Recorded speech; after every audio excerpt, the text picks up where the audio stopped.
Vote কেন্দ্র 10 kilometre দূরে স্থানান্তর করার প্রতিবাদে ভোট বয়কটের ডাক দিলেন কাটিগড়ার সিদ্ধেশ্বর জিপির 6 নম্বর ওয়ার্ডের জনগণ। কাটিগড়ার সিদ্ধেশ্বর জিপির 6 নম্বর ওয়ার্ড থেকে প্রায় 10 কিলোমিটার দূরে ভোট কেন্দ্র স্থানান্তরের প্রতিবাদে ভোট বয়কটের ডাক দিলেন 2 শতাধিক ভোটার। সংবাদ মাধ্যমে এ ব্যাপারে বিস্তারিত ক্ষোভের সঙ্গে জানান প্রতিবাদকারীরা। তারা ভোট বয়কটের ডাক দিলেন। তারা হুঁশিয়ারি দিয়ে বলেন তারা আবার পঞ্চায়েত ভোটে অংশ নেবেন না। Bureau report, Barak vision. সবাই সমবেত হয়েছি কারণ আমাদের এখানে যে পঞ্চায়েত নির্বাচনের যে খসড়া তালিকা প্রস্তুত করা হয়েছে সেটাতে আমাদের এখান থেকে প্রায় 2 শতাধিক ভোট মরয়ুরা প্রথম খণ্ড গ্রামে নিয়ে যাওয়া হয়েছে। মধ্যে এখানে আমাদের আরও 2-3টি ভোট কেন্দ্র থাকা সত্ত্বে আমাদেরকে এখান থেকে ট্রান্সফার করে নেওয়া হয়েছে মরয়ুরা প্রথম খণ্ড একটি স্কুলে, মরয়ুরা প্রাথমিক বিদ্যালয়, সেটা কাঠিগোড়া প্রথম খণ্ড গ্রামে পড়ে। আমাদের এখান থেকে যাতায়াতের সুবিধা নেই।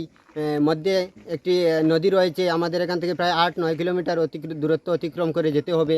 তাই আমাদের এই সমস্যা যদি সমাধান না হয় তাহলে আমরা এবারের নির্বাচনের ভোটদান থেকে বিরত থাকিব। আমাদের সকলের সিদ্ধান্ত। আমাদের প্রায় 2 শতাধিক ভোটার। সিদ্ধেশ্বর গাঁও পঞ্চায়েত জিপির 6 নম্বর ওয়ার্ডে ছিলাম, এখন ওয়ার্ডটা কেটে 8 নম্বর করা হয়েছে।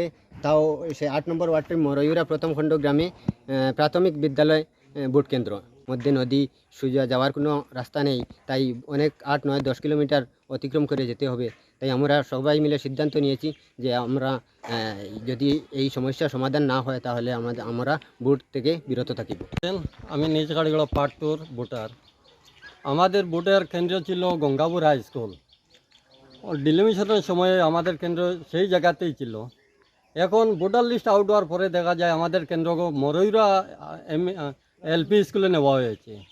তাই 200 শতাধিক ভোট আমাদের মরয়ুরা 8 নম্বর ওয়ার্ডের সঙ্গে যুক্ত করা হয়েছে। এখানে নদী আছে, রেল ব্রিজ আছে। আমাদের যেতে হলে খাটিগড়া চৌরঙ্গি হয়ে রেলগেট হয়ে ওই সেন্টারে যেতে হয়, প্রায় 10 কিলোমিটারে হবে। তাই আমরা সবাই মিলিয়ে এই ভোট না দিবার সিদ্ধান্ত নিয়েছি যতক্ষণ পর্যন্ত সরকার এই আমাদের গঙ্গাপুর এমএ স্কুলে সেন্টারটা না হবে ততক্ষণ পর্যন্ত আমরা ভোটে থেকে বয়কট করব।